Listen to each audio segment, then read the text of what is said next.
नमस्कार दोस्तों, घरेलू टोटके चैनल में आपका बहुत बहुत स्वागत है। दोस्तों, इस वीडियो के माध्यम से मैं आप लोगों को बताऊंगी बृहस्पतिवार व्रत कथा। दोस्तों, वीडियो शुरू करने से पहले आपसे रिक्वेस्ट है कि यदि आप हमारे इस घरेलू टोटके चैनल सब्सक्राइब नहीं किए हैं तो इस चैनल को सब्सक्राइब करके घंटी भी बजा दें ताकि नए वीडियो की सूचना आपको मिल सके। दोस्तों, इस वीडियो को लाइक करके अपने दोस्तों और परिजनों में शेयर कर दे।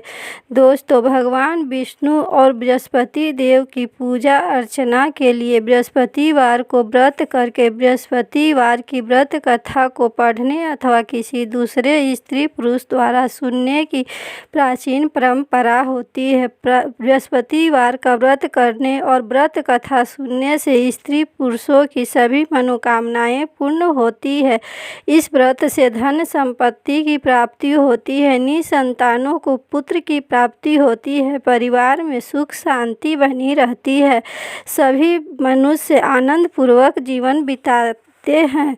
दोस्तों, इस व्रत करने की विधि इस प्रकार है। बृहस्पतिवार को सूर्य उदय से पहले उठकर स्नान आदि से निवृत्त होकर भगवान बृहस्पति देव का स्मरण करते हुए व्रत का आरंभ करना चाहिए। उपासक को घर के किसी कक्ष में छोटा अथवा बड़ा पूजा स्थल बनाकर उसमें भगवान बृहस्पति देव की प्रतिमा की स्थापना करनी चाहिए। घर के समीप किसी मंदिर में जाकर श्री भगवान बृहस्पति देव की पूजा की जाती है। भगवान बृहस्पति देव पीले रंग के पुष्प और पूजा के लिए पीले रंग की सामग्री को विशेष रूप से पसंद करते हैं, इसलिए स्नान से बाद पीले रंग के वस्त्र धारण करना विशेष महत्व बताया गया है। पीले रंग के पुष्प, केले और पीले चंदन से भगवान बृहस्पति देव और भगवान विष्णु की पूजा का विधान होता है। बृहस्पतिवार के व्रत के उपासक को पूरे दिन एक समय ही भोजन करना चाहिए। भोजन में चने की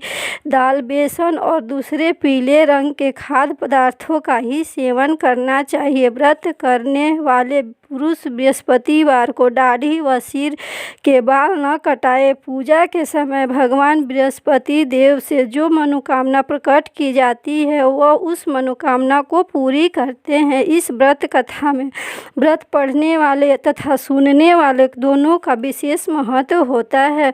बृहस्पतिवार का व्रत कथा के अनुसार एक बार प्राचीन समय की बात है, भारत में एक राजा राज्य करता था। एक बड़ा प्रतापी तथा दानी था। वह नित्य प्रति मंदिर में भगवत दर्शन करने जाता था। वह ब्राह्मण और गुरु की सेवा किया करता था। उसके द्वार से कोई भी याचक निराश होकर नहीं लौटता था। वह प्रत्येक गुरुवार को व्रत रखता एवं पूजन किया करता था। हर दिन गरीबों की सहायता करता था, परंतु यह सब बातें उसकी रानी को अच्छी नहीं लगती थी। वह न व्रत करती थी और न किसी को एक भी पैसा दान में देती थी। वह राजा से भी ऐसा करने को मना किया करती थी।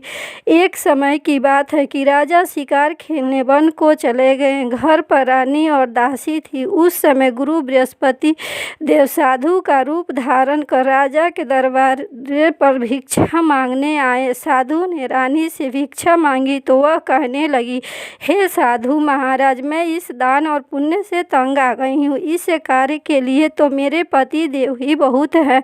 अब आप ऐसी कृपा करें कि सारा धन नष्ट हो जाए तथा अब मैं आराम से रह सकूं। साधु रूपी बृहस्पति देव ने कहा, हे देवी, तुम बड़ी विचित्र हो। संतान और धन से कोई दुखी नहीं होता है, इसको सभी चाहते हैं। पापी भी पुत्र और धन की इच्छा करता है। अगर तुम्हारे पास धन अधिक है तो भूखे को भोजन कराओ, प्याव लगवाओ, ब्राह्मणों को दान दो, धर्मशाला बनवाओ, कुआं, तालाब, बावड़ी, बाग, बगीचे आदि का निर्माण कराओ तथा निर्धन कुंवारी कन्याओं का विवाह कराओ, साथ ही यज्ञ आदि करो।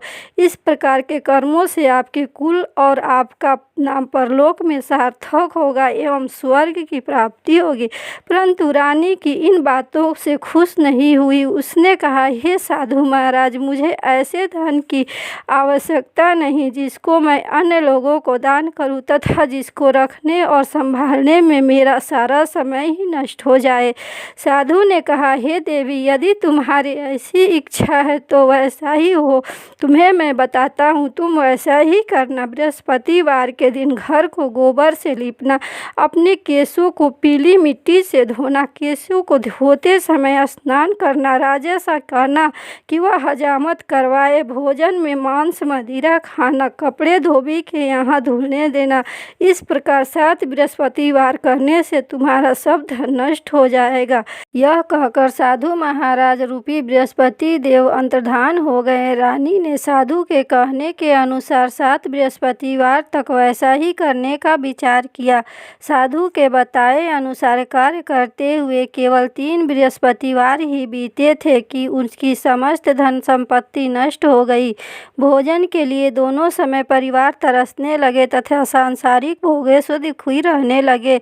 तब वह राजा रानी से कहने लगा कि हे रानी, तुम यहाँ पर रहो, मैं दूसरे देश को जाता हूँ, क्योंकि यहाँ पर मुझे सभी मनुष्य जानते हैं, इसलिए मैं यहाँ कोई कार्य नहीं कर सकता हूँ। मैं अब परदेश जा रहा हूँ, वहाँ कोई काम धंधा करूँगा, शायद हमारे भाग्य बदल जाए। ऐसा कहकर राजा परदेश चला गया। वहाँ वह जंगल से लकड़ी काट कर लाता और शहर में बेचता। इस तरह जीवन व्यतीत करने लगा। इधर राजा के बिना रानी और दासियां दुखी रहने लगी। किसी दिन भोजन मिलता और किसी दिन जल पीकर ही रह जाती। एक समय रानी और दासियों को 7 दिन बिना भोजन के व्यतीत करने पड़े। तो रानी ने अपनी दासी से कहा कि हे दासी, यहाँ पास के ही नगर में मेरी बहन रहती है, वह बड़ी धनवान है, तू उसके पास जा और वहाँ से 5 सेर भेजर मांग कर ला, जिससे कुछ समय के लिए गुजर हो जाएगा। दासी ने रानी की बहन के पास गई। रानी की बहन उस समय पूजा कर रही थी। बृहस्पतिवार का दिन था। दासी ने रानी की बहन से कहा, हे रानी, मुझे अपनी बहन ने भेजा है, मुझे 5 सेर भेजर दे दो। दासी ने यह बात अनेक बार कही, परंतु रानी की बहन ने कोई उत्तर नहीं दिया, क्योंकि वह उस समय बृहस्पतिवार की कथा सुन रही थी। जब दासी को रानी की बहन को कोई उत्तर नहीं मिला तो वह बहुत दुखी हुई। उसे क्रोध भी आया। वह लौटकर रानी से बोली, हे रानी, आपकी बहन बहुत ही घमंडी है, वह छोटे लोगों से बात नहीं करती। मैंने उससे कहा तो उसने कोई उत्तर नहीं दिया। मैं वापस चली आई। रानी बोली, हे दासी, इसमें उसका कोई दोष नहीं है। जब बुरे दिन आते हैं तब कोई सहारा नहीं देता। अच्छे बुरे का पता विपत्ति में ही लगता है। जो ईश्वर की इच्छा होगी वही होगा। यह सब हमारे भाग्य का दोष है। उधर रानी की बहन ने सोचा कि मेरी बहन की दासी आई थी, परंतु मैंने उससे नहीं बोली, इससे वह बहुत दुखी हुई होगी। अतः कथा सुन और विष्णु भगवान का पूजन समाप्त कर वह अपनी बहन के घर आई और कहने लगी कि हे बहन, मैं बृहस्पतिवार का व्रत कर रही थी, तुम्हारी दासी हमारे घर गई थी, परंतु जब तक कथा होती है तब तक हम लोग न उठते हैं और न ही कुछ बोलते हैं, इसलिए मैं नहीं बोली। कहो दासी क्यों गई थी? रानी बोली, बहन, हमारे घर अनाज नहीं था। वैसे तुमसे कोई बात छिपी नहीं है, इस कारण मैंने दासी को तुम्हारे घर 5 सेर भेजर लाने के लिए भेजा था। रानी की बहन बोली, बहन देखो, बृहस्पति भगवान सबकी मनोकामना पूर्ण करते हैं, देखो शायद तुम्हारे घर में अनाज रखा होगा। यह सुनकर दासी घर के अंदर गई तो वहाँ उसे एक घड़ा भेजर भरा मिल गया। उसे बड़ी हैरानी हुई, क्योंकि उसने एक एक बर्तन देख लिया था। उसने बाहर आकर रानी को बताया। दासी अपनी रानी से कहने लगी, हे रानी, देखो, ऐसे हमको जब तक अन्न नहीं मिलता तो हम रोज ही व्रत करते हैं। अगर इससे रानी से इस व्रत की कथा और विधि पूछ ली जाए तो इसे हम हर रोज किया करेंगे। दासी के कहने पर रानी ने अपनी बहन से बृहस्पतिवार व्रत के बारे में पूछा। उसकी बहन ने बताया कि हे रानी बहन, बृहस्पतिवार को सूर्योदय से पूर्व उठकर स्नान करके बृहस्पतिवार का व्रत करना चाहिए, लेकिन उस दिन सिर नहीं धोना चाहिए। बृहस्पतिवार के व्रत में चने की दाल और मुनक्कों से भगवान विष्णु की केले के वृक्ष की जड़ में पूजन करे तथा दीपक जलाए। उस दिन एक ही समय भोजन करे। भोजन पीले खाद्य पदार्थ का करे तथा कथा सुने। इस प्रकार करने से गुरु भगवान प्रसन्न होते हैं, अन्न पुत्र धन देते हैं, मनोकामना पूर्ण करते हैं। व्रत और पूजन की विधि बताकर रानी की बहन अपने घर लौट गई। रानी और दासी दोनों ने निश्चय किया कि वे बृहस्पति देव भगवान का पूजन जरूर करेंगी। 7 दिन बाद जब बृहस्पतिवार आया तो उन्होंने व्रत रखा। घुड़साल में जाकर चना और गुड़ बीन लाई तथा उसकी दाल से केले की जड़ में विष्णु भगवान का पूजन किया। अब भोजन पीला कहाँ से आए? दोनों बड़ी दुखी हुई, परंतु उन्होंने व्रत किया था, इस कारण बृहस्पति देव भगवान प्रसन्न थे। एक साधारण व्यक्ति के रूप में वे 2 थालों में सुंदर पीला भोजन लेकर आए और दासी को देकर बोले, देह दासी, यह भोजन तुम्हारे और रानी के लिए है, तुम दोनों करना। दासी भोजन पाकर बड़ी प्रसन्न हुई और रानी से बोली, रानी जी भोजन कर लो। रानी को भोजन आने के बारे में कुछ भी पता नहीं था, इसलिए वह दासी से बोली, जा तू ही भोजन कर, क्योंकि तू हमारी व्यर्थ में हंसी उड़ाती है। दासी बोली, एक व्यक्ति भोजन दे गया है। रानी कहने लगी, वह भोजन तेरे लिए ही दे गया है, तू ही भोजन कर। दासी ने कहा, वह व्यक्ति हम दोनों के लिए 2 थालों में भोजन दे गया है, इसलिए मैं आप दोनों के साथ साथ भोजन करूंगी। फिर दोनों ने गुरु भगवान को नमस्कार किया और भोजन प्रारंभ किया। उसके बाद से वे प्रत्येक बृहस्पतिवार को गुरु भगवान का व्रत और पूजन करने लगी। बृहस्पति भगवान की कृपा से उनके पास धन हो गया, परंतु रानी फिर पहले की तरह आलस्य करने लगी। तब दासी बोली, देखो रानी, तुम पहले भी इस प्रकार आलस्य करती थी, तुम्हें धन के रखने में कष्ट होता था, इस कारण सभी धन नष्ट हो गया। अब गुरु भगवान की कृपा से धन मिला है तो तुम्हें फिर आलस्य होता है। बड़ी मुसीबतों के बाद हमने यह धन पाया है, इसलिए हमें दान पुण्य करना चाहिए। तब तुम भूखों मनुष्यों को भोजन कराओ, प्याव लगवाओ, ब्राह्मणों को दान दो, कुआं तालाब बावड़ी आदि का निर्माण करवाओ, मंदिर पाठशाला बनवाकर दान दो, कुंवारी कन्याओं का विवाह करवाओ, धन को शुभ कर्म कार्यों में खर्च करो, जिससे तुम्हारे कुल का यश बढ़े तथा स्वर्ग को प्राप्त हो, प्रीति प्रसन्न हो। दासी की बात मानकर रानी इसी प्रकार के कर्म करने प्रारंभ किए, जिससे उनका काफ़ी यश फैलने लगा। एक दिन रानी और दासी आपस में विचार करने लगी कि न जाने राजा किस दशा में होंगे, उनकी कोई खोज खबर नहीं है। गुरु भगवान से उन्होंने प्रार्थना की और भगवान ने रात्रि में राजा को स्वप्न में कहा कि हे राजा, उठ, तेरी रानी तुमको याद करती है, अब अपने देश को लौट जाओ। राजा प्रातः काल उठकर जंगल से लकड़ियाँ काट कर लाने के लिए जंगल की ओर चल पड़ा। जंगल से गुजरते हुए वह सोचने लगा कि रानी की गलतियां से उसे कितने दुख भोगने पड़े। राजपाट छोड़कर उसे जंगल में आकर रहना पड़ा। जंगल में लकड़ियां काटकर उन्हें बेचकर गुजारा करना पड़ा। इसी समय उस जंगल में बृहस्पति देव एक साधु का रूप धारण कर आए और राजा के पास आकर बोले कि हे लकड़हारे, तुम इस सुनसान जंगल में किस चिंता में बैठे हो, तुम्हें मुझे बतलाओ। यह सुन राजा के नेत्रों में जल भर आया और साधु की वंदना कर बोला, हे प्रभु, आप सब कुछ जानने वाले हैं। इतना कहकर राजा ने साधु को अपनी संपूर्ण कथा सुनाई। महात्मा दयालु होते हैं। वे राजा से बोले, हे राजन, तुम्हारी पत्नी ने बृहस्पति देव के प्रति अपराध किया था, जिसके कारण तुम्हारी यह दशा हुई थी। अब तुम किसी प्रकार की चिंता मत करो, भगवान तुम्हें पहले से अधिक धन देंगे। देखो, तुम्हारी पत्नी ने बृहस्पतिवार का व्रत करना आरंभ कर दिया है।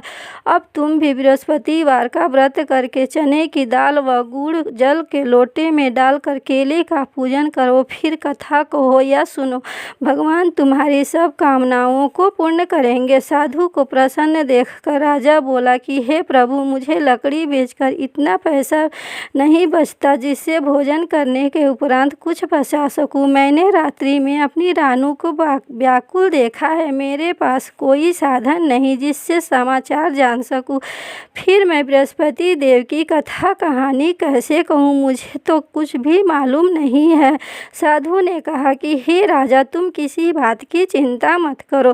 बृहस्पति देव के दिन तुम रोजाना की तरह लकड़ियाँ लेकर शहर में जाओ। तुम्हें रोज से 2 गुना धन प्राप्त होगा जिससे तुम भली भांति भोजन कर लोगे तथा बृहस्पति देव की पूजा का सामान भी आ जाएगा। तथा बृहस्पति देव की कथा इस प्रकार सी है। प्राचीन काल में एक निर्धन ब्राह्मण रहता था। उसकी कोई संतान नहीं थी। वह नित्य पूजा पाठ करता था, परंतु उसकी स्त्री बहुत मलिनता के साथ रहती थी। वह न स्नान करती और न किसी देवता का पूजन करती थी। प्रातः काल उठते ही सर्वप्रथम भोजन करती, बाद में कोई अन्य कार्य करती थी। ब्राह्मण देवता बहुत दुखी रहते थे। पत्नी को बहुत समझाते, किंतु उसका कोई परिणाम न निकला। भगवान की अनुकंपा से उस ब्राह्मण की पत्नी गर्भवती हुई और उसने 10वें महीने में एक सुंदर कन्या को जन्म दिया। निर्धन ब्राह्मण कन्या के जन्म से बहुत दुखी हुआ। धीरे धीरे ब्राह्मण की कन्या बड़ी होने लगी। बचपन से ही उस कन्या की रुचि भगवान विष्णु की पूजा में थी। वह प्रातः उठते ही स्नान आदि करके भगवान विष्णु की पूजा करने मंदिर में जाती थी। बृहस्पतिवार को व्रत करके विधिवत पूजा पाठ करती थी। पूजा पाठ के बाद वह पढ़ने के लिए पाठशाला में जाती थी। घर से चलते हुए वह मुट्ठी भर जौ साथ लेकर जाती और पाठशाला के रास्ते में थोड़े थोड़े जौ गिराती जाती थी। जब वह पाठशाला में से घर लौटती तो जौ के वह दाने सोने में बदले हुए मिलते थे। लड़की सभी सोने के दाने बीन लाती थी। एक दिन जब वह सोने के दानों को साफ कर रही थी तो उसकी माँ ने कहा, बेटी, सोने के दाने साफ करने के लिए सोने का सूप भी होना चाहिए। अगले दिन बृहस्पतिवार था। उसने भगवान बृहस्पति की पूजा की और सच्चे मन से प्रार्थना की, हे भगवान, यदि मैंने आपका व्रत विधिवत पूर्वक किया है तो मुझे सोने का सूप दे दो। भगवान बृहस्पति देव ने उसकी मनोकामना पूरी करने का वचन दिया। पाठशाला से लौटते समय उसे रास्ते में सोने का सूप पड़ा हुआ मिला। घर लौटकर सोने का सूप अपनी माँ को दिखाकर वह सोने के दाने साफ करने लगी। उसी समय नगर का राजकुमार उसके घर के पास से गुजरा। उस सुंदर लड़की को सोने के सूप में जौ साफ करते देख राजकुमार उस पर मोहित हो गया। महल में लौटकर राजकुमार ने राजा से उस लड़की से विवाह करने की इच्छा प्रकट की तो राजा ने ब्राह्मण को महल में बुलाकर राजकुमारी से उसकी लड़की से विवाह की बात कही। ब्राह्मण तैयार हो गया। धूमधाम से उस लड़की का विवाह राजकुमार से हो गया। दुल्हन बनकर ब्राह्मण की लड़की महल में चली गई। लड़की के चले जाने से ब्राह्मण फिर निर्धन हो गया। उसे कई दिन भोजन भी नहीं मिलता। बहुत दुखी होकर ब्राह्मण एक दिन अपनी लड़की के पास गया। अपने पिता से निर्धनता का समाचार सुनकर उसे बहुत धन देकर पिता को विदा किया। उस धन से ब्राह्मण के कुछ दिन तो आराम से गुजर गए, लेकिन जल्दी से ही फिर भूखों मरने की हालत हो गई। ब्राह्मण अपनी लड़की से धन लेने के लिए फिर महल में पहुंचा। लड़की ने पिता की बुरी हालत देखकर कहा, पिताजी, आखिर आप कब तक मुझसे धन लेकर जीवन यापन करेंगे? आप कोई ऐसा उपाय क्यों नहीं करते जिससे आपका धन संपत्ति से घर भर जाए? ब्राह्मण ने कहा, मैंने तेरी माँ को बहुत समझा दिया पर उसकी समझ में कुछ नहीं आता। उसका फूहड़पन नष्ट नहीं होता, घर की निर्धनता भी दूर हो जाए। तब कुछ सोचकर लड़की ने पिता से कहा, पिताजी, आप कुछ दिनों के लिए माँ को मेरे पास छोड़ जाओ। ब्राह्मण अपनी पत्नी को लड़की के पास महल में छोड़ गया। लड़की ने अपनी माँ से कहा, माँ तुम प्रातःकाल उठकर स्नान आदि करके भगवान बृहस्पति और भगवान विष्णु की पूजा करो। अवश्य पूजा करने से तुम्हारी निर्धनता दूर हो जाएगी। लेकिन उसकी माँ ने उसकी बात नहीं मानी। तब क्रोधित होकर लड़की ने अपनी माँ को एक कक्ष में बंद कर दिया। सूर्योदय के समय माँ को उठाकर जबरदस्ती उसे स्नान आदि करा, फिर मंदिर में ले जाकर भगवान बृहस्पति देव की पूजा कराई। कुछ ही दिनों ऐसा करने से माँ की बुद्धि में परिवर्तन हुआ और वह स्वयं बृहस्पतिवार का व्रत रखने लगी। उसके व्रत रखने से ब्राह्मण के घर में भगवान विष्णु की अनुकंपा से धन की वर्षा होने लगी। दोनों पति पत्नी धन संपत्ति पाकर आनंद पूर्वक जीवन यापन करते हुए विष्णु धाम को चले गए। लकड़हारा बने राजा ने सन्यासी से भगवान बृहस्पति देव की यह कथा सुनकर बृहस्पतिवार का व्रत करके भगवान विष्णु की पूजा की। उस दिन से उसने सभी क्लेश दूर हो गए। लेकिन अगले बृहस्पतिवार को काम काज से अधिक व्यस्त रहने के कारण उसे भगवान बृहस्पति देव का व्रत नहीं किया। भगवान बृहस्पति देव लकड़हारे से क्रोधित हो गए, उसे भूल की सजा दी। उस दिन नगर के राजा ने नगर में घोषणा कराकर सबको सूचित किया कि प्रत्येक नागरिक में मेरे महल में भोजन करने आए। जो भी नहीं आएगा उसे अपराधी मानकर भारी दंड दिया जाएगा। लकड़हारा बने राजा ने उस नगर के राजा की घोषणा तो सुनी, लेकिन जंगल से लकड़ी काट कर लाने में उसे बेचने में देर हो जाने के कारण वह समय पर महल में भोजन करने नहीं जा सका। अतः राजा के सैनिक ने लकड़हारे को पकड़कर महल में ले जाने लगे। राजा ने उसे महल के एक कक्ष में बैठाकर भोजन कराया। उस कक्ष में एक खूंटी पर रानी का सोने का हार लटका हुआ था। लकड़हारा अकेला उस कक्ष में भोजन कर रहा था। तभी उसने एक आश्चर्य घटना घटी। देखते ही देखते वह खूंटी पर का हार निगल गई। थोड़ी ही देर के बाद नगर में राजा ने हार को गायब देखा तो लकड़हारे को कारावास में डलवा दिया। लकड़हारा मन ही मन अपने भाग्य को कोसने लगा। तभी उसे जंगल में मिले सन्यासी का स्मरण आया। थोड़ी देर में भगवान बृहस्पति देव सन्यासी के रूप में उसने सामने प्रकट हुए और कहा, हे लकड़हारे, तुमने भगवान बृहस्पति देव की पूजा नहीं की, इसी कारण तुझे इस दशा हुई है और यह कष्ट मिला है। लेकिन अब चिंता मत करो, बृहस्पतिवार के दिन कारागार के दरवाजे पर तुम्हें 4 पैसे पड़े मिलेंगे। उन पैसों से भगवान बृहस्पति देव का व्रत करके उनकी पूजा करोगे तो तुम्हारी सभी दुख नष्ट हो जाएंगे। बृहस्पतिवार के दिन दरवाजे पर पड़े पैसों से चने और गुड़ मंगाकर लकड़हारे ने बृहस्पतिवार की कथा कही तथा भगवान बृहस्पति ने की पूजा की। प्रसन्न होकर उस नगर के राजा को स्वप्न में भगवान बृहस्पति ने कहा कि जिस लकड़हारे को कारागार से मुक्त कर दो। सुबह राजा ने अपने कक्ष में आकर देखा तो खूंटी पर रानी का हार लटका हुआ मिला। राजा ने लकड़हारे को मुक्त कर दिया और उसे धन और आभूषण देकर विदा किया। लकड़हारा बना राजा उस नगर से चलकर अपने नगर में पहुंचा तो उस नगर में कुएं, धर्मशाला, बाग बगीचे देखकर बहुत प्रसन्न हुआ। राजा ने किसी से पूछा, ये कुएं, धर्मशाला किसने बनवाई? सबने उसे बताया कि ये रानी और उसकी दासी ने बनवाई है। राजा महल में पहुंचा तो रानी ने उसका भव्य स्वागत किया। तब राजा ने निश्चय किया कि इस सप्ताह में एक बार तो सभी बृहस्पति देव का व्रत तथा पूजन करते हैं, लेकिन मैं प्रतिदिन व्रत करूंगा और तथा दिन में 3 बार कथा कहा करूंगा। अब राजा हर समय दुसाले में चने की दाल बांधे रहता था। दिन में 3 बार बृहस्पति देव की कथा कहता था। कुछ दिनों बाद राजा को अपनी बहन की याद आई। एक दिन घोड़े पर सवार होकर राजा अपनी बहन के यहाँ चल गया। अभी राजा नगर के बाहर ही पहुँचा था कि उसने कुछ लोगों को शव लेकर जाते हुए देखा। राजा को स्मरण हुआ कि आज उसने किसी को बृहस्पतिवार की व्रत कथा नहीं सुनाई है। राजा ने उन लोगों को रोक कर कहा, भाइयों, आप शव को ले जाने से पहले मुझसे बृहस्पतिवार की कथा सुन लो। लोगों ने राजा पर क्रोधित होते हुए कहा, तुम पागल हो गए हो। लेकिन कुछ बड़े बूढ़ों ने लोगों ने कहा कि अच्छा भाई, साथ चलते चलते तुम अपनी कथा सुना लो। राजा ने चलते हुए आधी कथा सुनाई थी कि शव हिलने लगा। राजा ने पूरी कथा सुनते ही शव उठकर बैठ गया। लोगों ने हैरानी से दांतों तले उंगली दबाई और अगले बृहस्पतिवार से भगवान बृहस्पति देव का व्रत करने व कथा सुनने का निश्चय कर लिया।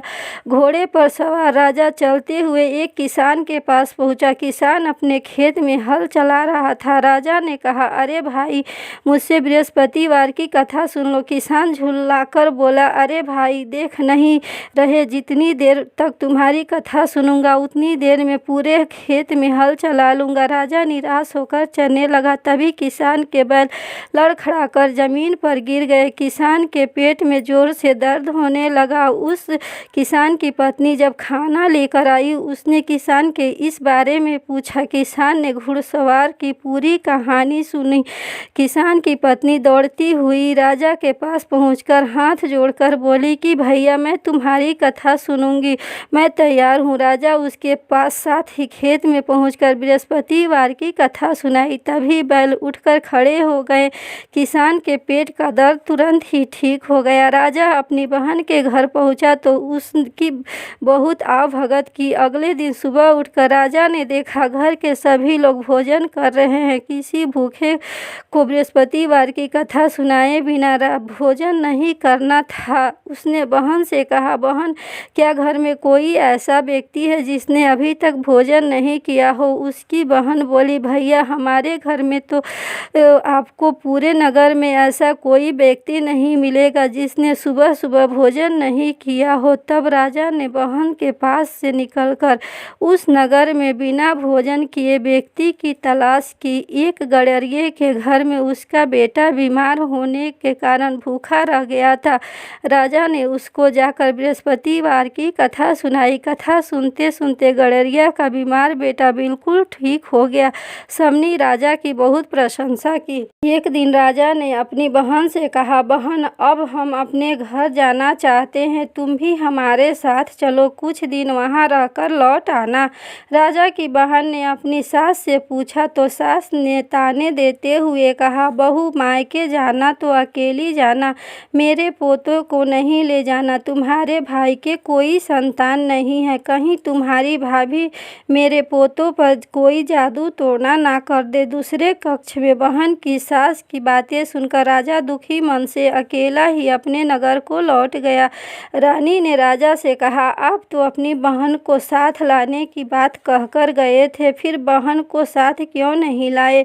राजा ने दुखी होते हुए कहा, रानी, हम निसंतान हैं, इसलिए कोई हमारे घर आना पसंद नहीं करता है। रानी ने राजा को समझाया, हे प्राणनाथ, हमें बृहस्पति देव ने सब कुछ दिया है, अब भगवान बृहस्पति देव हमें संतान भी अवश्य देंगे। बृहस्पतिवार को विधिवत व्रत करते हुए राजा रानी ने भगवान बृहस्पति देव से संतान के लिए प्रार्थना की। कुछ ही दिनों के बाद उन्होंने स्वप्न में दर्शन देते हुए कहा कि हे राजन, तेरी मनोकामना पूरी होगी। एक सप्ताह बाद ही रानी गर्भवती हो गई। 10वें महीने रानी ने एक सुंदर पुत्र को जन्म दिया। राजा रानी जीवन पर्यंत बृहस्पतिवार का व्रत करते रहे। उनके घर में धन की वर्षा होती रही। आनंद पूर्वक जीवन यापन करते हुए राजा रानी भगवान बृहस्पति देव की अनुकंपा से मोक्ष को प्राप्त करके सीधे वैकुंठ धाम पहुँच गए। बृहस्पतिवार को विधिवत व्रत करके जो स्त्री पुरुष भगवान विष्णु की पूजा करते हैं, भगवान उनकी सभी मनोकामना पूरी करते हैं। दोस्तों, आशा ही नहीं पूर्ण विश्वास है कि यह वीडियो आपको बहुत पसंद आई होगी। दोस्तों, इस वीडियो को लाइक करें, शेयर करें और इस चैनल को सब्सक्राइब करें। धन्यवाद।